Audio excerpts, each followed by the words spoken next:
that sometimes, God's dealing with me something on a personal level, and about something that I did.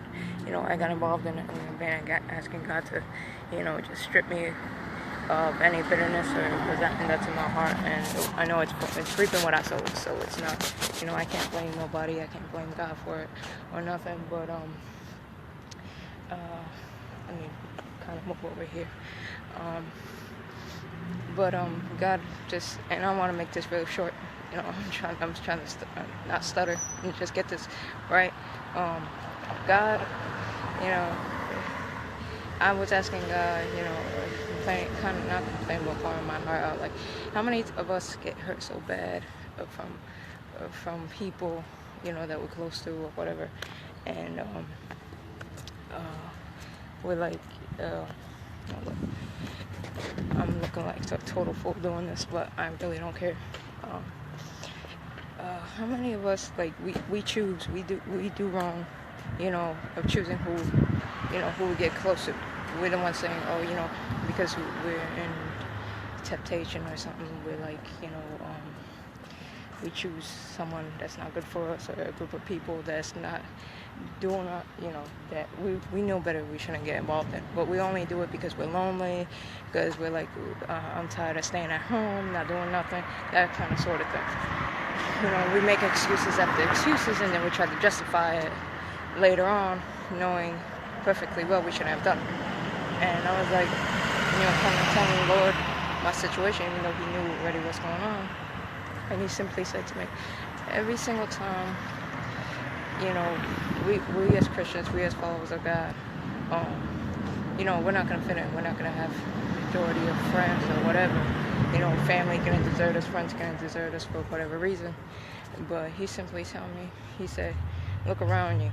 That's what the Lord said to me. Look around you. You may not have blood.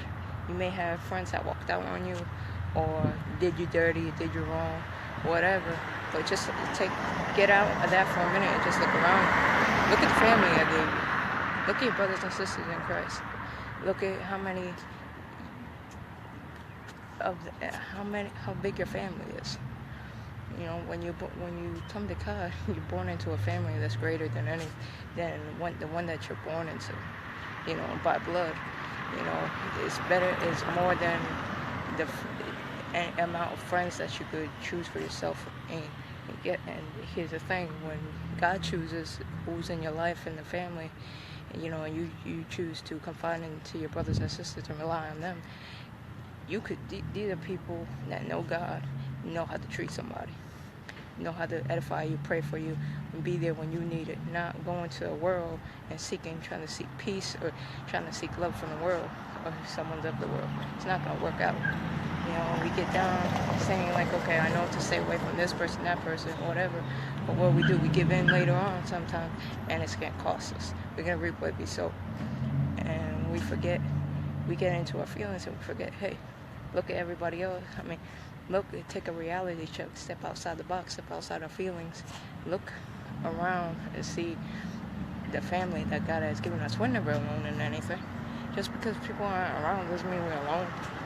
You got Facebook, you might know the people, but there's a lot of people, a good few that I'm close to on Facebook that don't live nowhere near me, but do have such an impact in my life and edify and bless me all the time.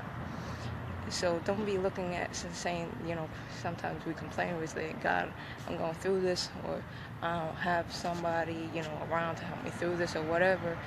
And, we just look at, we're nearsighted. We're just closed-minded. We think about distance. We think about someone right next to us when we don't even think about, hey, take a look around. Ask God to lead you, because look at the blessings that God has given you. You got a whole family in Christ all around the world that are pressing for the kingdom and going through the same things you do. Just reach out to somebody. It doesn't matter if you're there next to them or what. You have a whole family, bigger than you could imagine. So be encouraged by that. That's something God told me, and it really comforted my heart because of what I was going through, what I was feeling. the worst thing that we could do is try to choose our own friends, especially those who aren't, or we always say our friends are like our family at times, but that's the worst thing we could do, because if we're choosing someone who's not of God, just because of the temptation, or the loneliness, or just trying to fit anything, or whatever the case may be, whatever excuse we're trying to justify, it's always going to fall back later. Never take pleasure in sin, because sin is but for a moment. What is of God lasts. So be encouraged by that. Hope this kind of made sense. I'm trying to get this done. A lot of people around, and I'm trying to catch a bus, but be encouraged, guys. Love you.